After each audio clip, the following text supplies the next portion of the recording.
안녕하세요. 오늘은 AI, 특히 챗GPT 같은 도구가 그룹 학습, 더 구체적으로는 물리학 문제 해결에 어떤 영향을 미치는지 한번 깊이 파헤쳐 보겠습니다. 네, 이게 학생들이 같이 공부할 때 AI를 어떻게 쓰느냐, 그 방식에 따라서 결과가 꽤 달라진다는 연구인데요. 맞아요.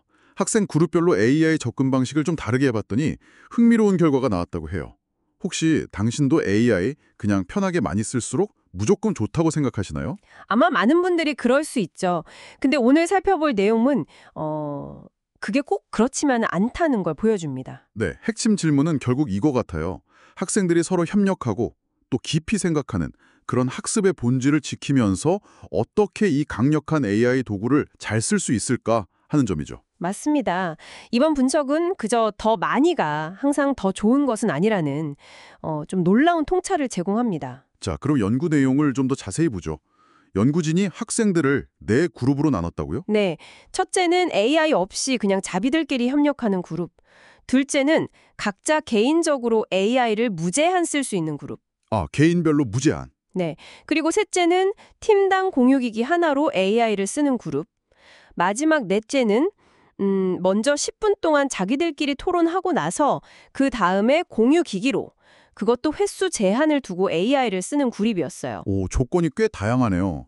그래서 이 그룹들의 문제 해결 능력이 어떻게 달랐나요? 일단 결과적으로 보면요.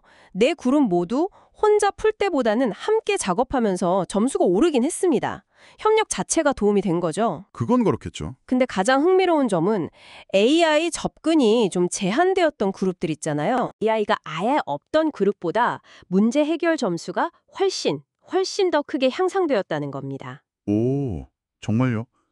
AI 접근을 제안했는데 결과가 더 좋다니. 이게 바로 적을수록 좋다. 뭐 그런 건가요? 좀 의외인데요? 네, 그렇죠. 상당히 직관의 반항인 결과죠. 이유가 뭘까요? 혹시 그룹 안에서 오고 간 대화, 그 방식의 차이가 있었던 걸까요? 뭐랄까, 무제한 접근 그룹은 그냥 AI한테 빨리 답만 얻으려고 한 건 아닌지. 아, 정확히 보셨습니다. 그게 핵심적인 차이였어요. 무제한 AI 접근 그룹은요, 대화 양 자체가 크게 줄었습니다. 대화가 줄었다고요? 네, AI 없는 그룹과 비교하면 거의 절반 가까이 줄었어요. 그리고 대화 내용도 좀 피상적이 됐습니다. 깊이 있는 물리 개념을 토론하기보다는 그 AI로부터 어떻게든 정답을 얻어내는 데 집중하는 경향이 뚜렷했죠. 예를 들면 어떤 식이었나요? 뭐 문제를 거의 그대로 복사해서 AI에 붙여 넣는다거나 아니면 아주 단순한 정보 확인 질문 위주였어요. 그리고 또 하나는 참여도 불균형했어요. 몇몇 학생만 AI를 주로 사용하고 나머지는 좀 소극적이 되는 모습도 보였고요. 아, 그렇군요. 뭔가 AI가 있으니까 서로 얘기할 필요성을 덜 느꼈을 수도 있겠네요. 그럼 반대로 AI 접근이 제한되었던 그룹들은 어땠어요? 그 그룹들도 대화가 줄었나요? 이 그룹들도 AI 없는 그룹보다는 대화량이 줄긴 했어요. 하지만 대화를 할 때는 훨씬 더, 뭐랄까, 신중하고 깊이 있는 말을 주고받았습니다. 아, 대화의 질이 달랐군요. 네, 특히 팀당 공유기계 하나만 사용했던 그룹은 한 번 발언할 때 그 발언의 길이가 가장 길었어요. 오, 길게 얘기했다는 건 그만큼 생각을 많이 했다는 뜻일 수도 있겠네요. 그렇죠. 제한된 AI 사용 기회를 어떻게 가장 효과적으로 쓸지 이걸 놓고 서로 계획하고 또 문제의 개념 자체에 대해 더 많은 시간을 썼습니다. 단순히 AI의 문제를 던지는 게 아니었군요. 네. 자신들의 고민이나 생각을 반영해서 더 복잡하고 좀 정교한 질문을 AI에게 던지는 모습이 관찰됐어요. 특히 그 마지막 그룹, 시간하고 질문 횟수에 제한이 있었던 그룹 있잖아요. 네, 10분 토론하고 제한적으로 AI 쓴 그룹이요. 그 그룹에서는 메타인지적 대화가 가장 활발했습니다. 메타인지적 대화라면 아, 그러니까 우리가 이걸 지금 제대로 이해하고 있는 게 맞나?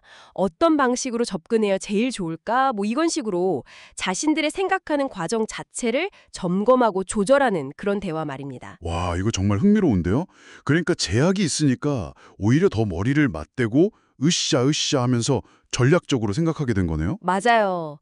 야, 일단 우리끼리 최대한 풀어보고 진짜 모르겠는 거, 정말 중요한 질문 딱 하나만 AI한테 물어보자. 뭐 이런 식으로요. AI를 만능 해결사처럼 대한 게 아니라 진짜 필요할 때 도움을 받는 조력자, 그런 느낌으로 본 거군요. 정확합니다.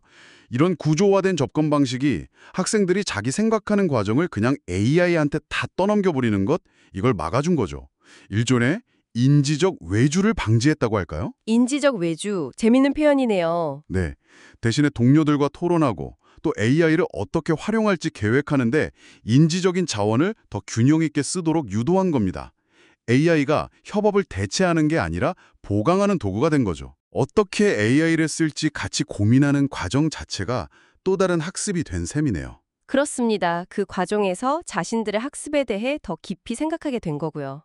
자, 그럼 오늘 이야기에서 당신이 주목해야 할 점은 이거겠네요.